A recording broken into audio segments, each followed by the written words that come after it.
I'm Ron and I'm back again, you know already, with another RSR Classic. Tonight I am reviewing the quarterfinals of the 2018 CONCACAF Champions League. Toronto FC versus Tigres, UANL. Toronto FC wins 4-4 on aggregate because of away goals and moves on to face Club America in the semi-finals. Let's talk about both legs and then we'll talk about other stuff.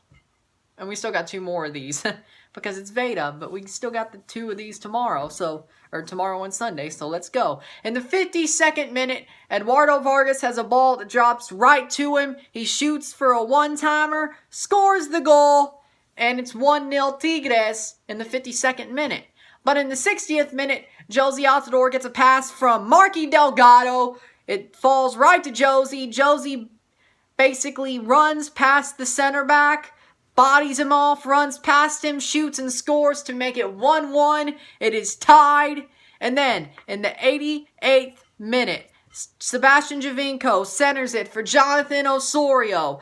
Osorio backheels it in and scores the 2-1 goal to give Toronto FC the win at BMO Field and put them in position to possibly, if they do what they need to do, advance in Monterrey at El Volcan.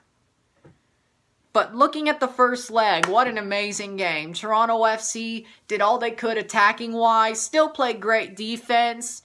Everybody did their job wonderfully when it came to the game against Tigres in the first leg. And yes, did Mavinga get beat out a little bit on the goal by Vargas? Yes. Did Vargas punk him out a little bit? Maybe. But to say this, that's the only mistake Toronto made in the match. Because the defense was solid. The offense didn't care. They would, as in didn't care, I mean in a good way. Not like screw it up. I meant like they tried their hardest to score. They didn't care that it was Tigres on the other side of the pitch from them. They realized we shouldn't be afraid. And they tried all they could to score. And they scored twice and beat Tigres at home. Nobody. At BMO Field, it's called a fortress for a reason, my friends. It's called a fortress for a reason. It's going to be hard for you to win. They're going to give you a fight no matter what. Just the way it is. We ain't scared of nobody. Nobody. BMO Field is a fortress, and that's the way it is. I'm just saying. We won 2-1, not a problem. But everything in that game, the defense, the offense, everything for Toronto was just perfect. And I don't care that they made a couple of changes and probably put out a B+ team instead of an A team for Tigres. Toronto still did what they had to do. And they still did what they had to do in the second leg against an A team, so stop the excuses. Yeah, I mean, seriously, the excuses are annoying. It's like, oh, if we lose, we're just going to say we put out a B team or a B+ team instead of an A team, even though it doesn't really matter. By the way, the Mexicans talk, it's like, hey, even our B+ teams are better than MLS sides. Really? Don't think so. I don't think so. But let's talk about the second leg so we can finish talking about this tie. In the 63rd minute, not Eduardo Vargas, Sebastian Giovinco crosses, centers the ball. Rafael Carioca taps it in, seeing that his keeper's off his line, shoots it back, or passes it back for an easy own goal. Like, seriously. You want to rip on MLS defenses? But I've never seen MLS defenses do that. I have never in my life. Not something that brainless. And especially in a big match. How do you even... I still can't wrap my head around it. And it's 2020. This game was 3 years ago. Or 2 years ago. Because 1920. 2 years ago. And I watched it live. And I still can't wrap my head around it now. How brainless do you have to be?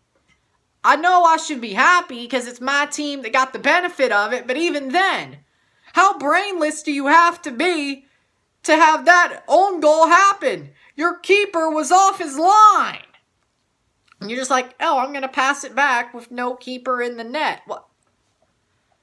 I mean, I'll take it, but that's the away goal that we wanted? I mean, I'll take it, but sure. Then, in the 68th minute, ball don't lie, I guess. Eduardo Vargas gets a ball off a corner, heads it in, 1-1, and honestly, that's ball don't lie. Like, he just beat one of the defenders for a header, scored it. Ball don't lie. I can't complain. Ball don't lie. I can't complain. You're like, yeah, but you knew what happened anyway. Yeah, I know, but still, I'm still looking at this tactically. Ball don't lie. That's fair. Then in the 73rd minute, Sebastian Giovinco gets a free kick, slots it in, top corner, like seriously top Ched. Nahuel Guzman tries to get his hand on it, but it just like pushes it back and it goes in. So I guess we know that Nahuel Guzman does not have hands of steel like Stefan Fry because Stefan Fry haunts my nightmares. Still does. Nahuel Guzman doesn't. Stefan Fry does. But he doesn't have hands of steel because it just like pushed his hand back and it went in. Still. Top Ched, Sebastian Giovinco scores the free kick. 2-1 TFC.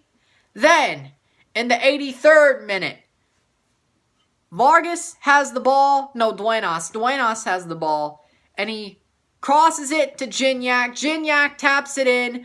2-2. Tie. 3-3 on 3-4 on aggregate. 4-3 for TFC on aggregate. Yes. But Gignac scores. Taps it in. Then 90+3, there's a handball called on Gregory Vonderwell. And it's a penalty. And Gignac takes it, slots it. 4-4 on aggregate. Toronto FC move on though. 3-2 in the match. 4-4 on aggregate. But Toronto FC move on due to away goals. But the way that ended, I mean, that penalty though. You shouldn't have ended it that way. Like, that's the depressing part. Because it's like, oh, we did so well in both legs. We're still moving on. But the last thing that happens was a handball penalty. Should have been, well, that really should have been a omen. I mean, seriously, it should have been, but it wasn't. When it happened, it wasn't an omen. Even when it happened against Club America, it wasn't an omen. But started making sense after the final, but we'll get there when we get there. But the defense. The difference between leg 2 and leg 1 is that leg 2 was a defensive masterclass. The offense did score. The offense did create. But the first half was park the bus. Straight up. And they did what they had to do. Defending. Everything was stopped from Tigres' end. In the second half, they went more offensive and took a little bit off the defense and took the chance, and it got them what they needed, but they still allowed 3 goals from Tigres in the second half. But they got the 2 away goals that they needed to move on. So, I mean, was it worth it? Yes, but that first half was definitely needed, and that's what the first half is what set us up to move on. That masterclass in the first half is what set us up to move on, because if we didn't score the 2 away goals, or we let them score in the first half but still scored the 2 away goals, they would have still moved on because math. Because it would have been 4-2 instead of 3-2. So that first half masterclass defensively is what we needed. So I kind of liked how they were like, we'll be defensive in the first half, but we still have to score. And they created more in the second half, but the defense was a little bit pulled back. As in, like, we ain't going to park the bus like we were in the first half, but as long as we park the bus for a half, we should be fine. Which is, I see the thought process of that, and it worked out, so I agree with it.